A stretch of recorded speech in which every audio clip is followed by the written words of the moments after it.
फंसाकर बहला फुसलाकर उनसे प्यार मोहब्बत का नाटक करके हिंदू लड़कियों के साथ धर्मांतरण का भयानक खेल खेल रहा था। लेकिन 16 दिन से फरार ये 50,000 का इनामी जिहादी अब यूपी पुलिस की गिरफ्त में आ चुका है और अब बड़े खुलासे होंगे। पुलिस इसकी डेंटिक पेंटिंग करेगी, लेकिन एक सवाल कि किसके दम पर यह काला खेल चल रहा था, इसके पीछे कौन सा सिंडिकेट छुपा है और 16 दिनों तक ये आरोपी किसके पल्लू में छुपा था? क्या फिर कोई छांगुर हिंदू बेटियों के साथ साजिश रच रहा था? क्या है इस पूरे मामले की वजाहत देखिए इस रिपोर्ट में। नमस्कार, मैं हूँ आराधना नामदेव, आप देख रहे हैं वीके न्यूज़। केजीएमयू में डॉक्टर के साथ लव जिहाद के मामले में अब एक नया मोड़ आ गया है। ये मामला दिसंबर में शुरू हुआ था जब केजीएमयू की एक महिला रेजिडेंट डॉक्टर ने आरोप लगाया कि उसके सीनियर डॉक्टर अजीमुद्दीन मलिक ने शादी का झांसा देकर उनका यौन शोषण किया, उन्हें गर्भवती होने पर जबरन गर्भपात करवाया और उसके बाद उसे निजी फोटो और वीडियो से ब्लैकमेल किया और इस्लाम कबूल करने के लिए दबाव डाला। जिहादी की मानसिकता इतनी खतरनाक कि लड़की के साथ इतनी ज्यादती करने के बाद भी इसका मन नहीं था और अब उस पर धर्मांतरण का दबाव बनाने लगा। लेकिन रमीज इस पूरे खेल में अकेला नहीं था और ना ही ये पहली लड़की थी जिसके साथ वो ये कर रहा था। रमीज पहले से ही शादीशुदा था और उसने पहले भी एक हिंदू लड़की को अपने जिहादी जाल में फंसाकर उसका धर्म परिवर्तन कराया, फिर उसके साथ निकाह किया। पुलिस ने 23 दिसंबर को चौक थाने में एफआईआर दर्ज की, जिसमें बलात्कार, गर्भपात करवाने, धमकियों और यूपी में धर्मांतरण विरोधी कानून की धाराएं लगाई।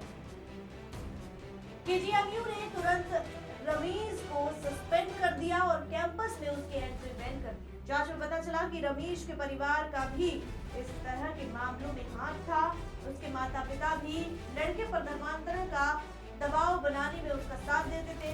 उनका भी ये मानना था कि लड़की का धर्म परिवर्तन करा और पुलिस ने 5 जनवरी को रमेश के माता पिता को भी इस आरोप में गिरफ्तार किया। साथ ही 50,000 रुपए का इनाम घोषित कर दिया था रमेश पर और रमेश 16 दिनों तक फरार रहा, लेकिन 9 जनवरी को पुलिस ने उसे लखनऊ के ठकुरगंज इलाके से सिटी स्टेशन गेट के पास से गिरफ्तार कर लिया। अब वो पुलिस हिरासत में है। अब यूपी की पुलिस इसका इलाज करेगी और इस जिहादी रमीज का इलाज तो ऐसा होगा कि एक सच अब ये उगलेगा।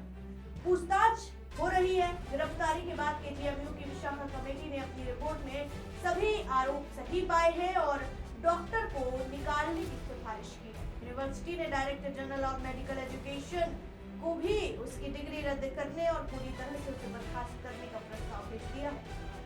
अब गिरफ्तारी के बाद जांच और तेज हो गई है। पुलिस कह रही है कि रवीश का परिवार धर्मांतरण का रैकेट चला रहा था और आगे भी कई खुलासे हो सकते हैं। आरोपी डॉक्टर रवीश की गिरफ्तारी से मामला नया मोड़ ले चुका है और अब कानूनी कार्रवाई आगे बढ़ रही है और अब किसी बड़े खुलासे के भी अंदाजे लगाए जा सकते हैं। हो सकता है रवीश किसी बड़े नेटवर्क का हिस्सा हो, क्योंकि वह 16 दिन तक फरार रहा और पुलिस की 4 टीमें उसे खोजने में नाकाम रही। अचानक वह लखनऊ आया और फिर पुलिस ने उसे घर दबोचा। और कौन है इस पूरे सिंडिकेट में शामिल? अकेले का काम तो ये नहीं है। रवीज अकेले तो यहाँ से भाग नहीं सकता। 16 दिन तक कहाँ छुपा था, किसके पास था, कैसे गया, ये तमाम सवाल हैं जो अभी भी बने हुए हैं। लेकिन रवीज का कोई तो साथी है जो अभी तक पुलिस की गिरफ्त से दूर है। जल्द ही जांच में नए खुलासे होंगे। फिलहाल इस रिपोर्ट में इतना ही और इस खबर पर आगे जो भी अपडेट आएगी आप तक जरूर पहुंचाएंगे। देखते रहिए वीके न्यूज़। शुक्रिया। वीके न्यूज़, राष्ट्र के नाम।